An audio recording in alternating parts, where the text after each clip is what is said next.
Korupsi menjadi masalah di berbagai negara. Sebagai tindak kejahatan serius dan paling merugikan, jelas sudah selayaknya para koruptor ini mendapat hukuman yang setimpal untuk menimbulkan efek jera bagi pelakunya dan menjadi contoh serta peringatan bagi para koruptor lainnya.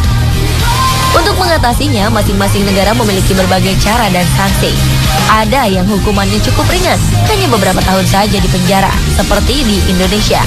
Ada juga yang tidak segan untuk memberi hukuman mati bagi para pencuri uang negara seperti yang diberlakukan di Cina. Selain itu, ada pula berbagai hukuman lain yang dijatuhkan kepada koruptor. Berikut on the spot merangkumnya dalam 7 hukuman bagi para koruptor.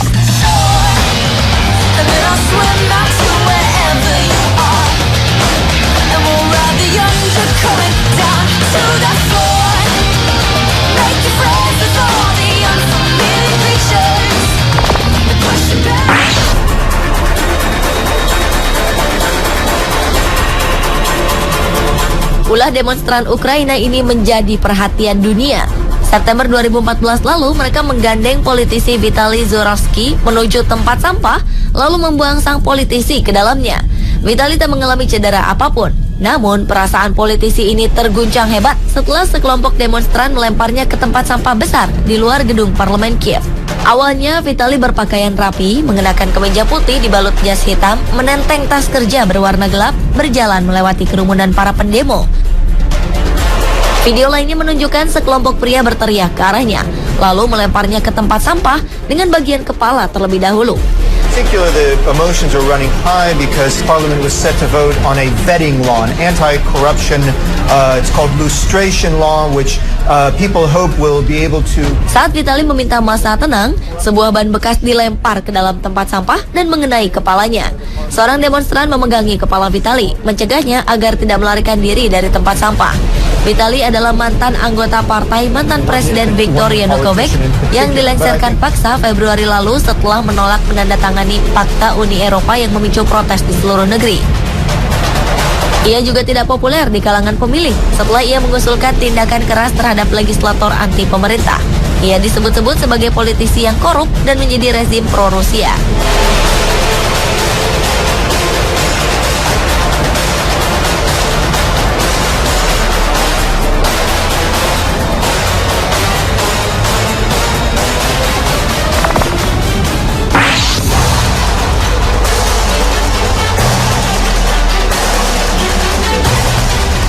Paus Fransiskus mengeluarkan peringatan keras kepada para koruptor. Dalam khotbahnya di Casa Santa Marta, Vatikan, Paus menegaskan perbedaan antara para pendosa yang menyesal lalu bertobat dengan mereka yang menjalani kehidupan ganda dan munafik. Rajin bersedekah, tetapi di sisi lain tetap mencuri dari negara dan kaum miskin. Paus mengatakan lebih baik jika koruptor diikat di sebuah batu penggilingan lalu dilempar ke laut. Ia juga menggambarkan para koruptor seperti batu nisan yang kelihatan putih bersih, tetapi di dalamnya penuh tulang belulang dan kebusukan. Paus Fransiskus juga menyebutkan bahwa orang tua yang mencari nafkah dengan menerima suap telah kehilangan harga dirinya, dan makanan yang mereka beri kepada anak-anak mereka disebut roti yang kotor. Khotbah Paus Fransiskus disampaikan di tengah kerasnya melawan korupsi dalam tubuh Vatikan. Dan pada Mei lalu, Direktur Bank Vatikan dipecat karena diduga terlibat korupsi dan skandal pencucian uang.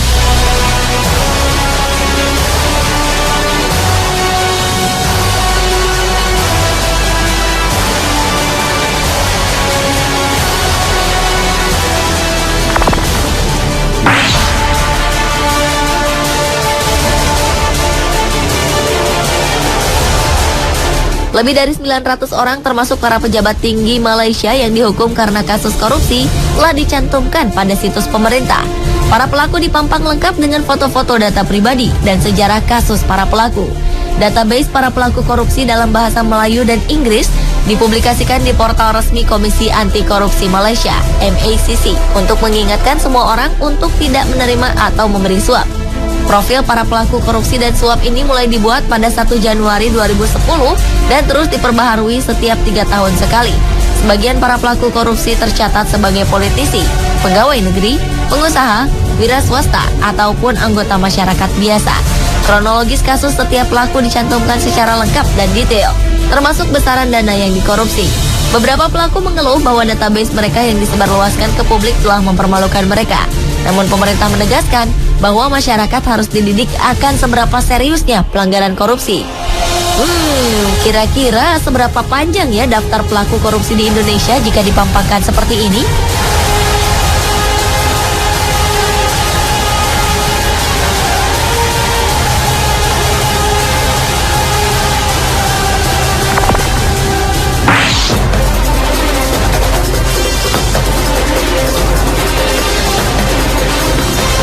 Stasiun televisi pemerintah Korea Utara menayangkan gambar seorang pemimpin berpengaruh dibawa keluar dari ruang rapat setelah dicopot dari jabatannya. Jang Song-taek, paman dari pemimpin Kim Jong-un, dibawa oleh pengawal berseragam dari rapat. Kantor berita resmi Korea Utara menyebutkan Jang dicopot dari jabatannya karena melakukan tindakan kriminal termasuk korupsi. Langkah mempermalukan pejabat yang dipecat di depan umum baru kali ini terjadi di Korea Utara. Berita tentang pencopotan Jang ini pertama kali dilansir oleh media Korea Selatan. 2 pembantu dekat Jang dilaporkan sudah dieksekusi karena korupsi. Jang yang menikah dengan kakak Kim Jong Il sempat dilihat oleh pengamat memiliki pengaruh politik yang kuat di belakang layar. Ia memegang jabatan kunci di Partai Komunis serta Komisi Pertahanan Nasional, dan pengaruhnya semakin meningkat setelah Kim Jong Un berkuasa.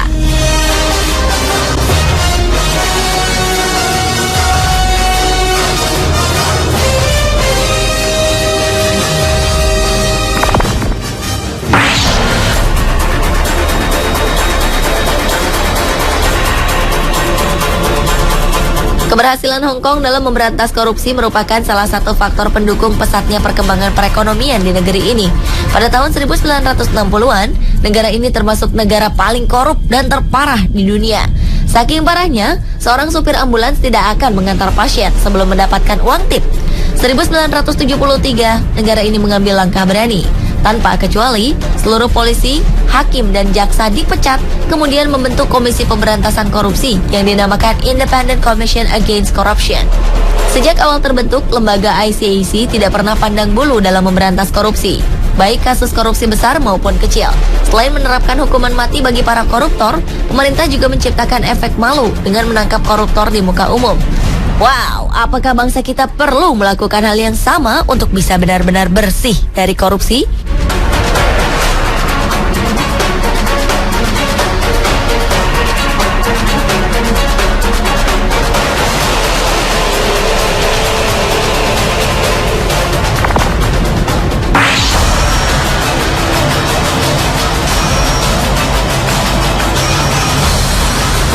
Tokoh politik ternama Cina, Bo Xilai, diusir dari negaranya karena skandal korupsi yang dilakukannya.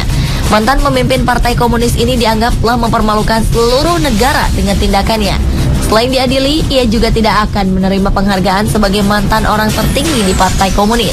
Bahkan keberadaannya akan dihapuskan karena keterlibatannya dalam skandal terburuk yang terjadi dalam beberapa dekade. Tak hanya korupsi, dengan kekuatan yang dimilikinya, ia juga sempat melindungi istrinya, Gu Kailai, dari tuduhan pembunuhan warga Inggris. Akhirnya istri Bo ini dikenai hukuman mati karena membunuh warga Inggris Neil Heywood. Pengusaha asal Inggris ini ditemukan tewas pada November lalu di Chongqing, kota yang dipimpin oleh Bo. Kasus ini terungkap lewat salah satu pegawai Bo yang membeberkan semuanya.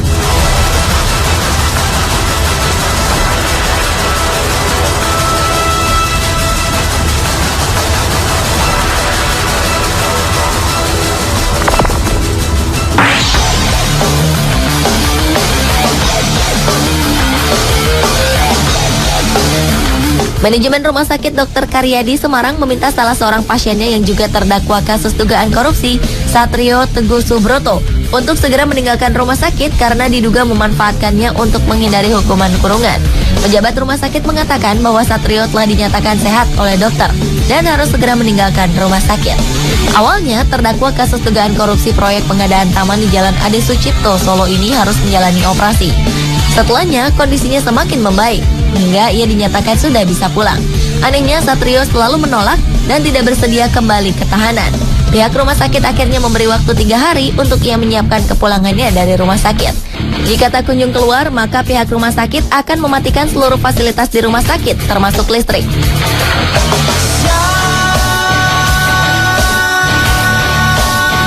Pemirsa, itulah 7 hukuman bagi para koruptor versi On The Spot.